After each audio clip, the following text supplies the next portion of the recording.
In 1847, a whaling ship left New Bedford. Her crew was ready for a long season in the North Atlantic. At first, the voyage was ordinary. Sails trimmed, barrels counted, harpoons sharpened. But soon the sea began to show its secrets. A calf surfaced with strange wounds. Light stirred under the hull at night. Lines came back from the water, burned with marks no man could explain. The crew tried to keep order, but the ocean had other plans. Something huge was rising from the depths, and the ship would not return the same. So before we continue, please make sure you subscribe and leave a like to support the channel. Thanks. We left New Bedford in late spring with a steady wind off the land and a pale sky that promised a clean run to the Grand Banks. The ship was the Albatross, strong in the hull and heavy in the beams from years of hard work. The try-works were scrubbed and banked. The boats hung tight in the cranes, and the deck smelled of oak, salt, and old oil. I was in my third year before the mast and kept the noon sightings and the night entries when the mate's eyes were on other work. The crew was a mix from many coasts. Captain Bowen had broad shoulders, grey at the temples, and a voice that held its weight without strain. Mr. Reed, our first mate, kept the watches with a habit of short questions and quick checks of gear. Luis, an Azorian harpooner, ran a wet stone over iron every morning and spoke little unless it mattered. King, our boat steerer, moved with calm care and had a way of speaking that eased arguments. Sutter didn't know how to be still and boasted more than he should. Daly, the cooper, said little and noticed everything. Esteban, the cook, kept the galley hot and clean and made sure we never missed a meal. The sea cut sharp and cold as we passed east of Nantucket shores. We took a school of pilot fish on the third day and dried the racks of cod that came up in the morning lines. The work kept our hands warm and our backs steady. Lines were coiled in their tubs and greased. Oars were checked for splits. Thurl pins replaced. Mast steps measured for looseness. The captain inspected the spare heads for the irons and laid a hand on each boat's keel to feel for any give. He didn't speak about luck or omens. He counted barrels and checked lashings. By the time we reached the banks, a low fog sat on the water by noon and lifted at dusk. We took soundings and marked the day's run with the slate. Birds came and went in large numbers, feeding at the edges where the current pulled two ways. The crew settled into the order of watch and rest. Reed kept me on the dog watch for a week, and then set me on nights with King. I liked the night air and the clear steps of a routine that didn't change without cause. We waited for whales and the signal that would set the boats down. On the sixth day past the banks, we saw the first sign that didn't fit. Her grey calf right whale surfaced off our port side, at a distance of 3 cables, rolling in a slow motion that showed its flank. The hide had a ring of round wounds evenly spaced, each set deep and clean. They weren't tooth marks from a shark, which leave torn edges and pulled skin. These were circular and smooth. The calf rolled again and dove without raising its tail, which struck me as wrong for a healthy animal. Luis watched from the main chains with his glass and didn't speak. When he came down, he washed the glass with fresh water and put it away without comment. That night, the wind fell off to a low breath that barely moved the sails. The sea wasn't flat, but the swell didn't break. We lay mostly quiet, except for the creak of rigging and the soft knock of blocks. On the middle watch, I stood with King by the lee rail. He pointed to a faint glow under the surface off the quarter, not large, moving with the set of the current. It wasn't the rolling light we see when the plankton bloom. It held a steady form for a time, then dimmed and brightened in a slow pulse, then drifted under the ship and out of sight. We said nothing to each other for a while.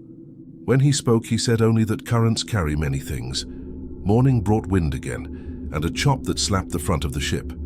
The captain changed course a few points north to clear a patch of fog that held to the horizon. Around noon, Esteban called from the galley and pointed off the bow. A patch of torn flesh floated there, large enough to fill a boat. The edges were smooth, not ragged. We stopped and hooked it to bring it near. The flesh was pale and rubbery with long fibers that tore in strings.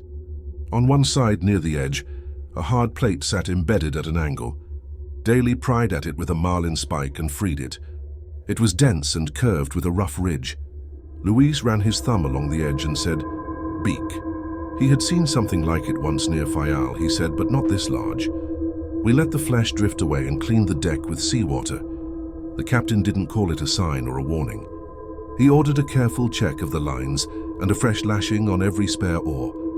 He told me to mark the position in the log and to note the color and texture of the flesh. He had a way of staying with what he could see and touch. Reed followed his lead and kept the men close to work.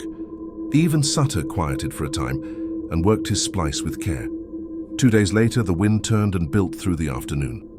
The sea changed shape and set from the northeast. We shortened sail and rode the rise and fall with the bow burying now and then. The pumps took their share of our time, though the hull stayed sound. In the green of the late day, we lowered for a pod of sperm whales on the weather side. They were good size and moving steady. The boats hit the water clean, and we pulled hard into position. Louis stood ready with the iron, and King set the bow straight. We were near enough to smell the breath when the lead whale rolled aside and showed a torn dorsal with a deep ringed mark that ran from edge to edge. The whale sounded without a blow, and the pod changed heading in a scatter that felt like flight. I saw fear in those animals, not confusion, fear. The sea around us filled with oil streaks and bits of shredded tissue. We pulled for an hour and never closed again. Reed called us back at dusk and said we wouldn't chase at night under those conditions. The mood on deck changed after that. Men spoke less about shares and more about repairs and watch orders. Daly moved his tools to the leeward side, where he could work in a crouch and not lose small pieces to a roll.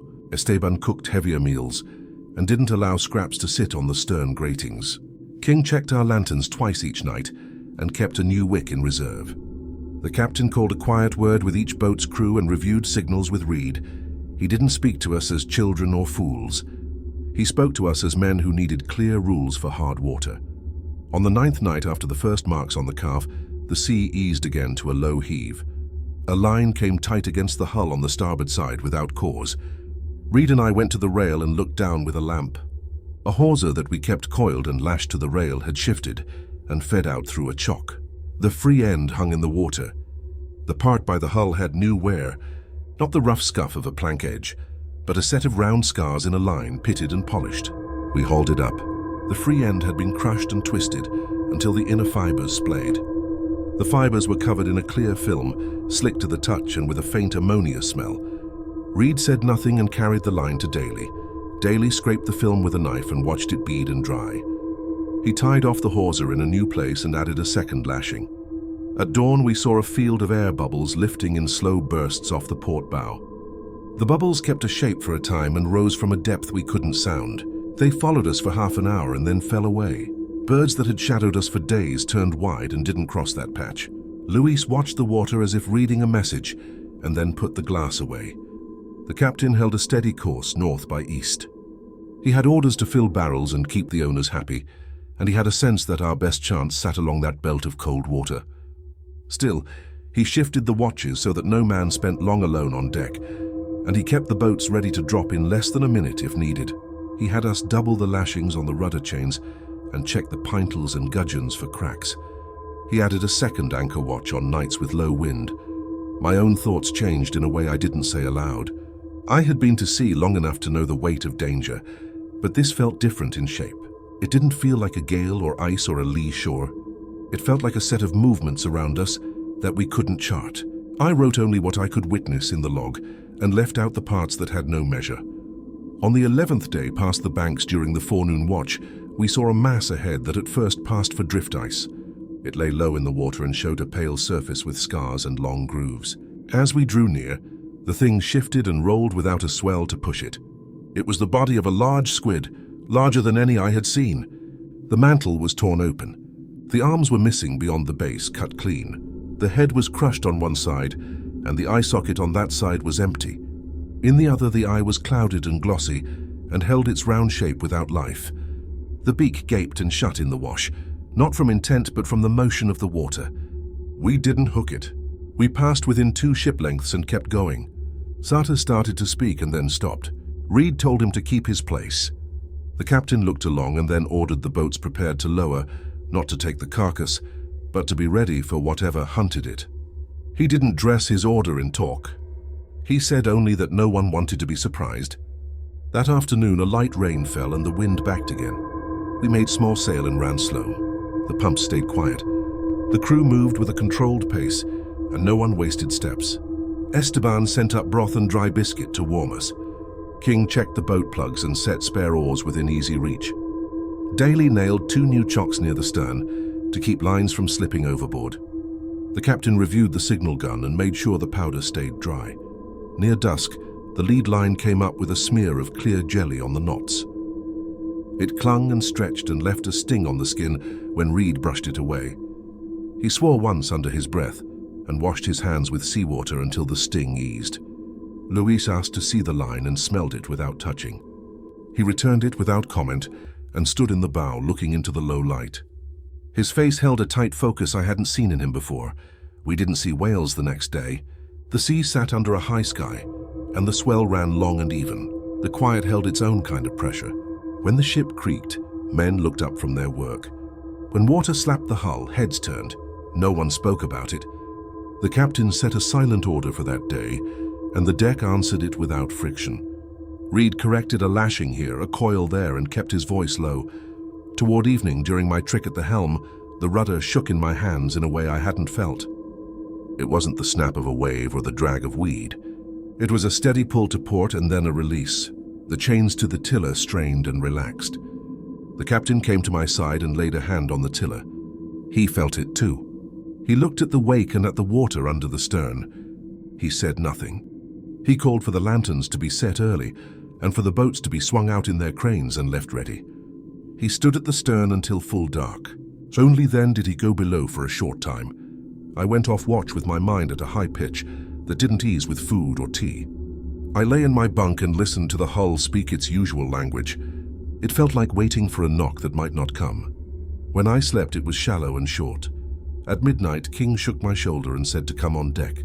His voice was calm, but his hand was firm. I pulled on my jacket and boots and climbed the ladder.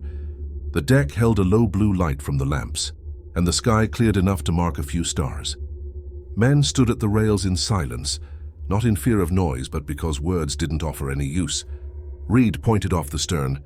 Behind us, at a distance hard to judge in the low light, a line of dim shapes rose and fell in a pattern. They weren't waves. They were mounds, long and smooth, that lifted and sank without breaking. Each one pushed a small wake.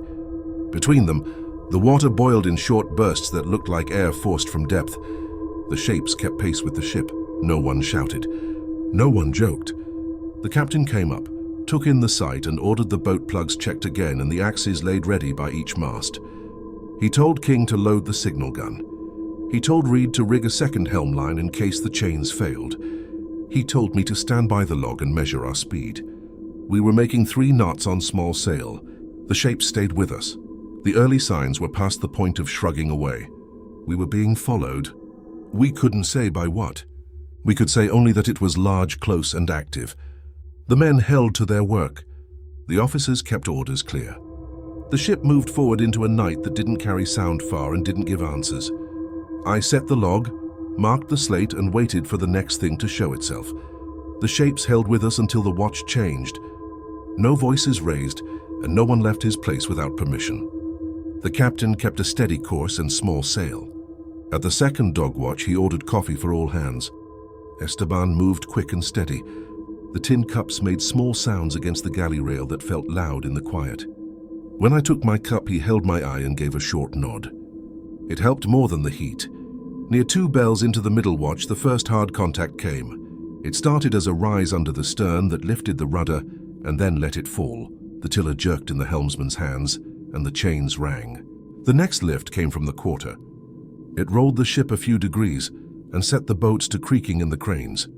Reed called for men to the falls to steady the boats without lowering.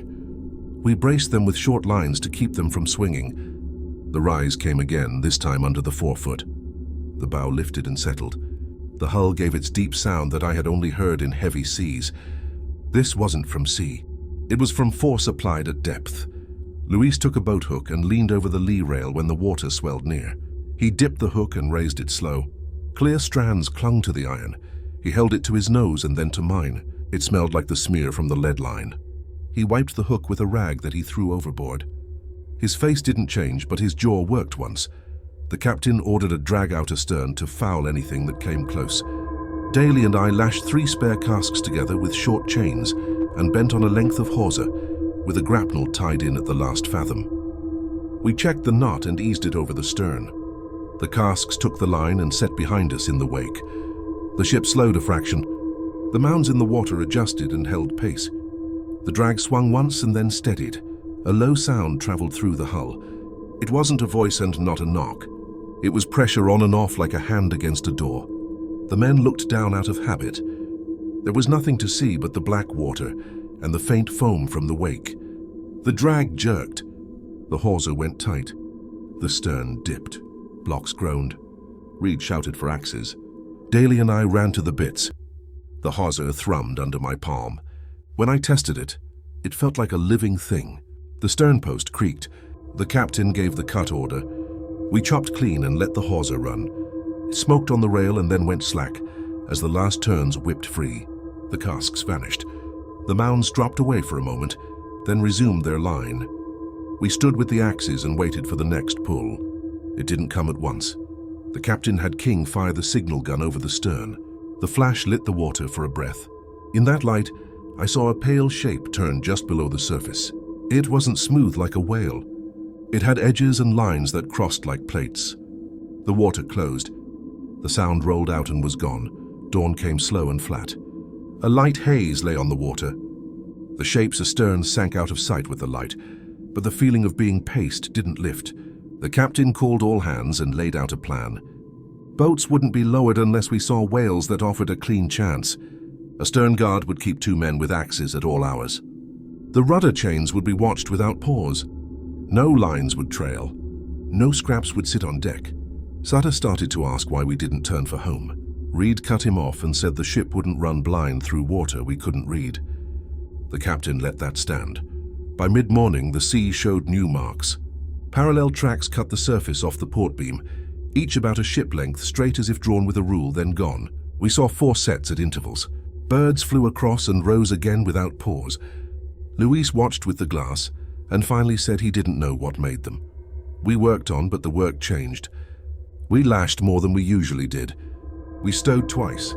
We checked the same fastenings again and again, because no one trusted anything to stay where it should if left alone. The order helped. Order gives hands a place to go when minds circle. At noon, the log showed little ground made. The captain didn't press more sail. He kept a margin he could trust. He had me copy the last day's entries into a second book in case the first went overboard. He did this only in heavy weather or when risk felt close in another way. I understood what that meant. I wrote with care and didn't let my hand shake. Early in the second dog watch, the water off the starboard quarter lifted and opened. A column rose, not like a spout from a whale, but a thick surge that brought clear gel and finer bubbles to the surface. The smell hit us hard. It stung the eyes and the back of the throat. Esteban swore and pulled his apron over his nose. The column fell and left patches that clung to the planks. We washed them with buckets. The gel didn't break with one rinse. It smeared and needed the brush. Daly used a scraper on the worst spots. His forearms reddened where the spray touched. Sutter wouldn't go near the rail while we cleaned. He said his back hurt and held his side like a man with a cracked rib. No one believed him. Reed told him to bring up fresh water, and he took twice the time needed. When he came back, he hadn't filled the buckets full. At sunset, the wind eased again. The captain ordered lanterns along both rails and the mastheads. He had King bring up the spare powder and shot and set them in the cabin where there was no damp. He told me to rest 2 hours and then return to stand the midnight to 4 with him. I lay down in my clothes and didn't sleep. When I came up at midnight, the water carried a faint glow under the starboard beam. It was wider than the pulse we had seen on that first night. It moved with us and then crossed under to the lee side and back again. The glow held a pattern, brighter in bands and darker between. It turned once and the bands shifted like shutters. I couldn't say what made them. At 2 bells, the helm went light and then heavy. The ship's head fell off 2 points.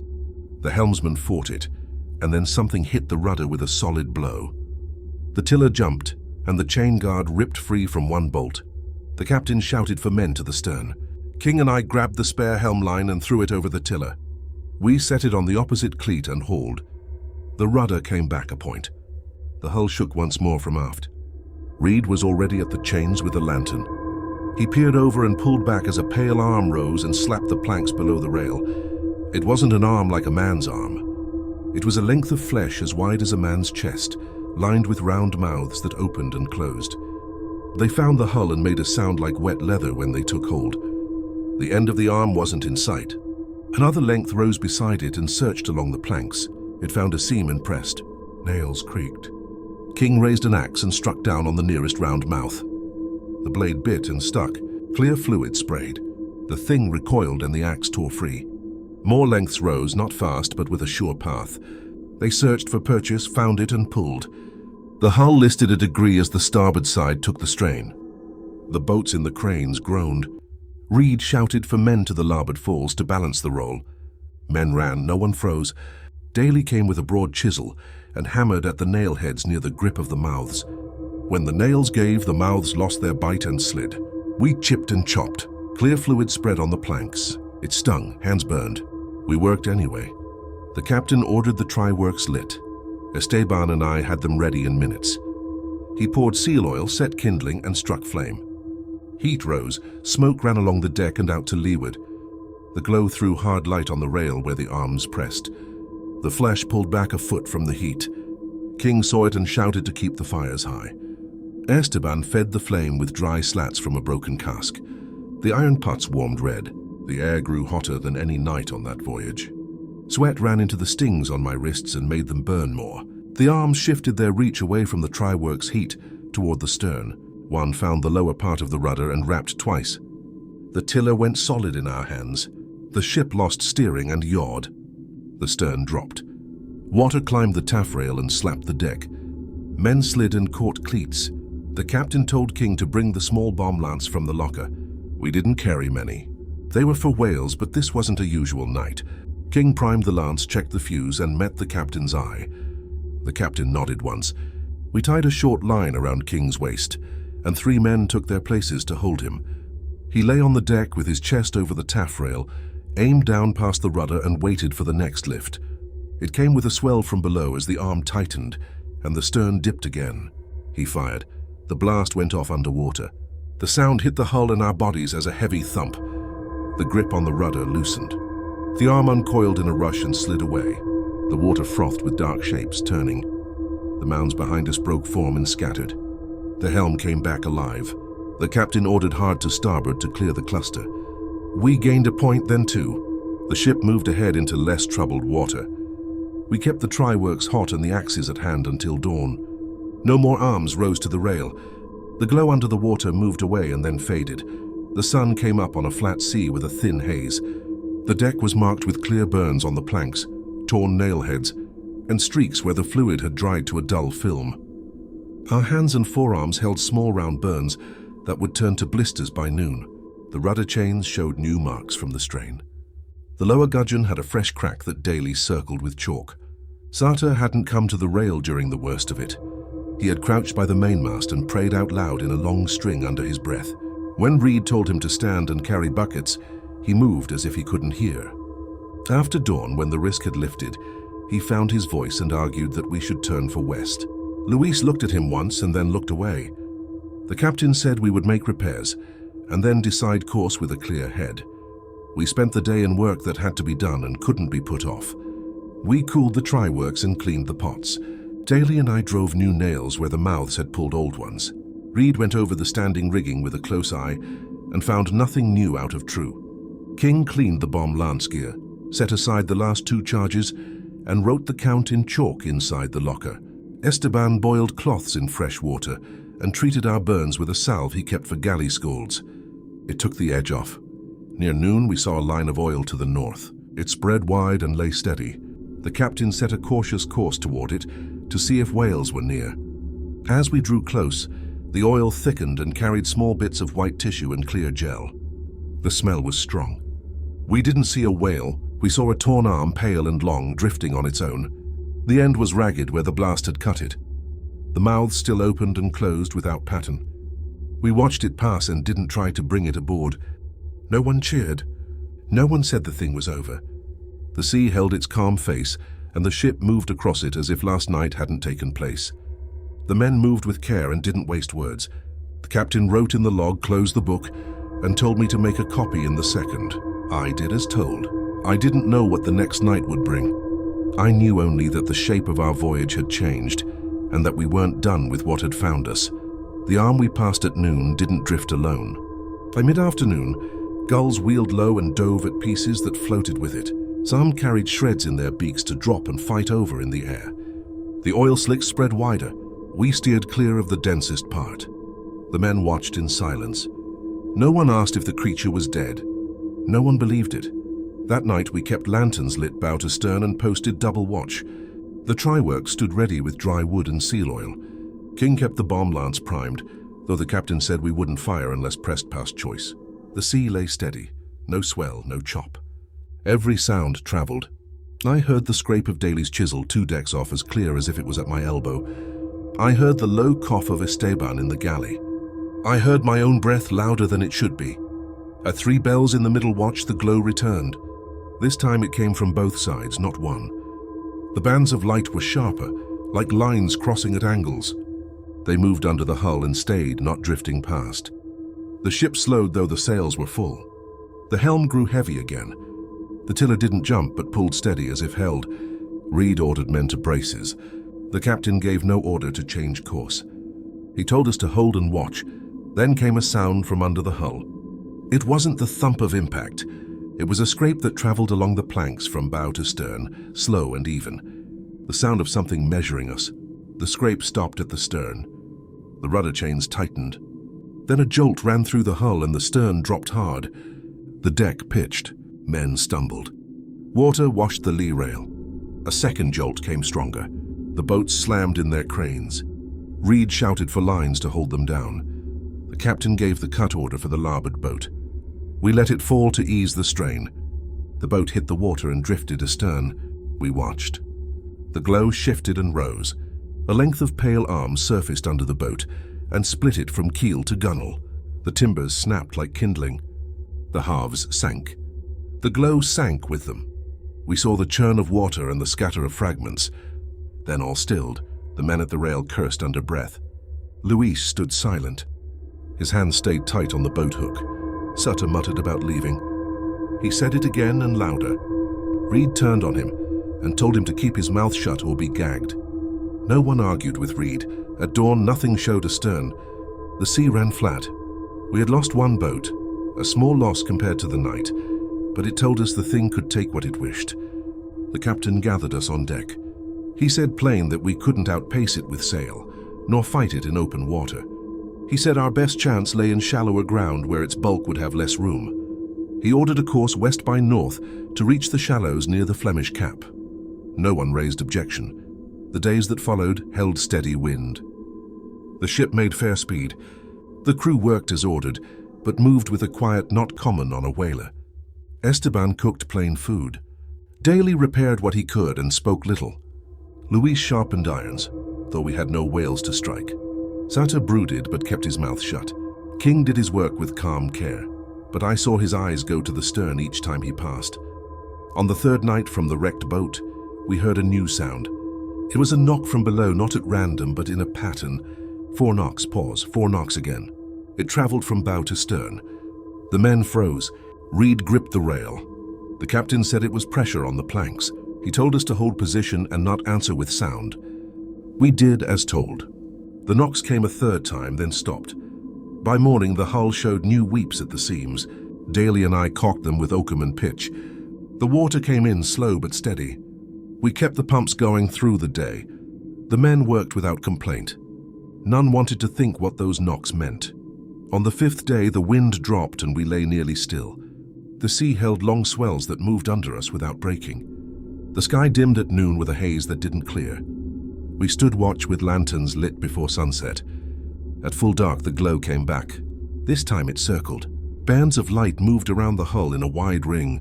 They pulsed bright and dim in rhythm. The ship rocked with pushes from below. The captain ordered all hands to stations. The try-works fires flared high. Axes lay ready. The bomb lance stood primed. The glow tightened its ring.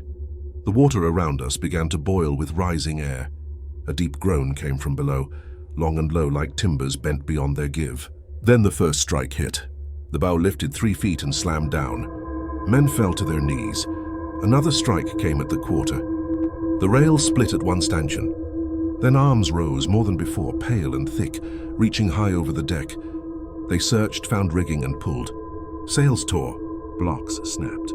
One arm wrapped the foremast and squeezed until the spar cracked with a sound like gunfire. The mast listed but held. Reed shouted for axes to the fore. Men hacked at the arm. Clear fluid sprayed. The flesh quivered but didn't loosen. Luis grabbed a lance and drove it deep. The arm recoiled halfway but still clung. Another length swept across the deck. It struck Sutter full and threw him against the rail. His body broke the stanchion and went overboard. He didn't surface. The captain shouted for the bomb lance. King took position by the taffrail again. He fired into the base of one arm that held the foremast. The blast shook the deck. The arm tore loose and thrashed across the deck before sliding back into the sea. Another length rose and wrapped the shattered rail. Luis and Reed cut at it together. The ship rolled hard to larboard. Water poured over the rail. Barrels broke loose and slammed against the bulwarks. The pumps were lost underwater. Men scrambled to stay upright. Daly shouted that the seams were opening. The captain gave the order no one wanted to hear. He told us to cut the boats free and make for them. He said the ship wouldn't hold. Reed repeated the order. Luis looked once at the captain and nodded. King cursed once under his breath and ran to his station. We slashed at the falls and dropped 2 boats clean. Ben piled in. I went with King. Daly came after. Luis stayed with the captain and Reed to cut the 3rd boat. Esteban brought the powder box and tossed it in before climbing down. Arms still rose and fell around us. The glow lit the sea in bands. The ship groaned. I looked back once as our oars bit water. I saw the albatross roll to starboard, the broken fore falling, the deck swarming with pale arms. The captain stood at the rail with a lance in hand. Reed shouted at men in the last boat. Then the ship heeled farther. Water rushed the deck. The glow flared bright and the sea boiled. We pulled hard into darkness with the glow behind us. We didn't look back again. We rowed until our arms shook. The glow behind us faded, but the sea still moved in a churn that carried far. No one spoke above breath. The night air burned our throats from the fumes of oil and smoke. When dawn came, the horizon showed clear in every direction. No sail, no mast, no wreckage. The albatross was gone. We had 2 boats with 7 men between them. King steered one, Reed the other. Esteban clutched the powder box, though the charges were soaked and nearly useless. Daly kept the water breaker tight between his knees. Luis sat silent in Reed's boat with his harpoon across his lap. His eyes never left the sea. We rigged a short sail from spare cloth and bent it to the mast. The wind gave us slow headway west. Reed kept the 2 boats close and set a course he said would bring us toward the cap if the wind held. We shared water in small cups. The biscuit was damp but enough to keep us upright. By the 2nd day adrift, the men's hands blistered from salt and rope. Esteban's voice cracked from thirst, though he said nothing of it. King kept steady at the tiller, his face set in calm I couldn't read. Daly counted the biscuit pieces twice and wrapped them in cloth against spray. I took sights at noon with the spare glass and tried to figure our run. The math gave me little comfort. On the 3rd night, the glow returned, fainter, farther, but there. Bands of pale light moved under the surface behind us. Reed cursed once and told us to keep rowing, keep the sails tight, make west while we could. Luis lifted his harpoon and set the point on his knee. He didn't move again that night. The glow followed until dawn, then sank out of sight. The men's nerves frayed. Esteban muttered prayers under his breath. Daly asked Reed if we should throw out weight to gain speed. Reed told him nothing we carried would change the outcome. King said we wouldn't throw away food or water. Esteban glared but held his tongue. On the 5th day, the sea changed color at noon. Patches of oil drifted on the surface. Birds gathered in numbers and dove. We pulled clear of the worst of it, but the smell clung. The sky dimmed with haze by evening. The glow came again that night, closer this time. Reed set the 2 boats apart, saying if it took one, the other might run. We didn't argue. I rowed until my shoulders burned. My palms bled from the oar handles. When I looked back, I saw the glow split into 2 shapes. They circled and crossed under us. Reed shouted for quiet. We held still. The water boiled once at our stern, then eased. The glow drifted away into the haze. The 7th day brought a gale from the northwest.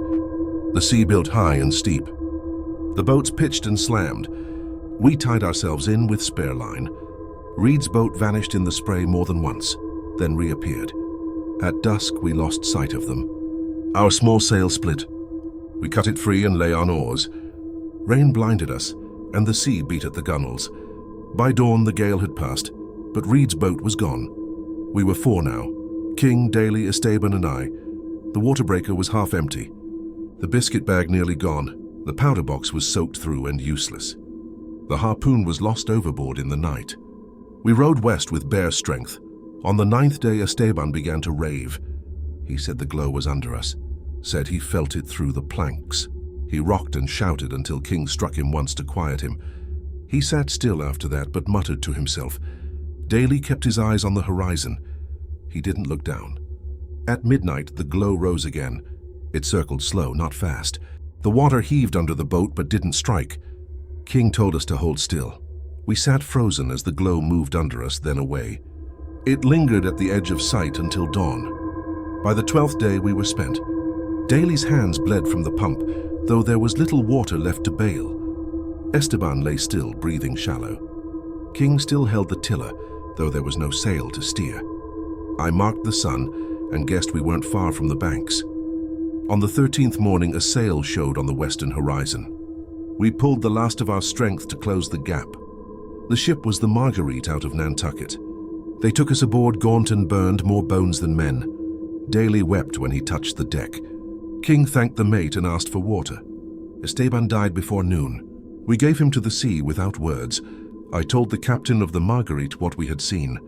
He listened, his face unreadable, then said, "Men see much in hunger and fear." He wrote that we had lost the Albatross to a storm. I didn't argue. I made my entries in the book I kept hidden and closed it. Louise, Reed, Bowen, and the rest were gone with the ship. We few lived, but the cost stayed. When I close my eyes at night, I see the bands of light under the hull and feel the grip on the planks. I don't know if we escaped or were spared. The sea doesn't answer.